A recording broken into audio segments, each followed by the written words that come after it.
भाग्य का लिखा। पात्रों की भूमिका। कहानी की शुरुआत एक ज्ञानी व्यक्ति ज्ञानचंद के साथ होती है जो उदयपुर में निवास करता है। ज्ञानचंद एक सोचने समझने वाले व्यक्ति हैं जो ज्ञान और विवेक के लिए जाने जाते हैं। उनके सबसे अच्छे दोस्त मोहन हैं जो बोलने में असमर्थ और शारीरिक रूप से विकलांग हैं। उनके एक पैर में कठिनाई है। उनकी मित्रता गहरी है और ज्ञानचंद हमेशा मोहन के प्रति स्नेह रखते हैं। यात्रा की शुरुआत। कहानी की बुनियाद तब रखी जाती है जब ज्ञानचंद अपनी पत्नी से मिलते हैं। वह मोहन से मिलने के लिए एक लंबे समय बाद यात्रा करने की योजना बनाते हैं। हालांकि उनकी पत्नी उन्हें चेतावनी देती है कि यह यात्रा ठीक नहीं है, पर ज्ञानचंद अपने मित्र से मिलने का मन बना लेते हैं।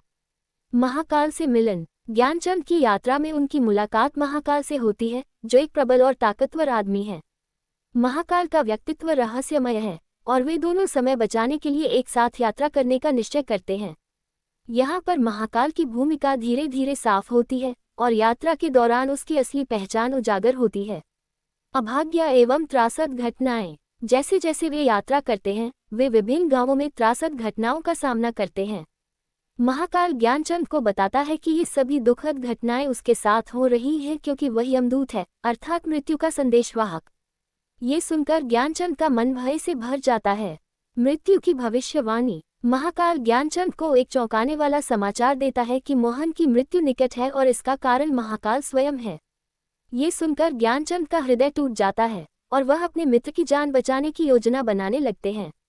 ज्ञान और निर्णय। ज्ञानचंद और मोहन की दोस्ती अतुलनीय है, लेकिन ज्ञानचंद को ये सोचकर यात्रा से लौटना पड़ता है कि वह मोहन की जान नहीं बचा पाएंगे।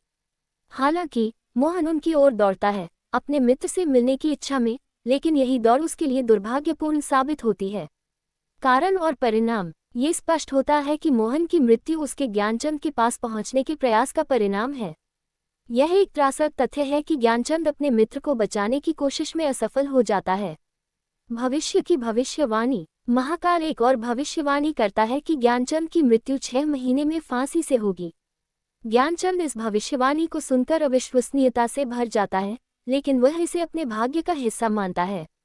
बचाने का प्रयास। अपनी विद्या के बल पर ज्ञानचंद राजा से मदद मांगने का निश्चय करता है, परंतु इसके बावजूद कई घटनाएं ऐसी घटित होती हैं कि ज्ञानचंद को मोहन की मौत को रोकने की कोशिश में अजीब परिस्थितियों का सामना करना पड़ता है।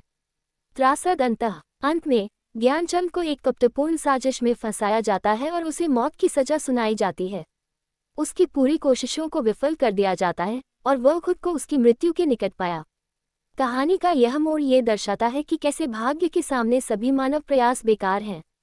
निष्कर्ष। इस कहानी का संदेश स्पष्ट है, मनुष्य चाहे कितनी भी कोशिशें कर ले,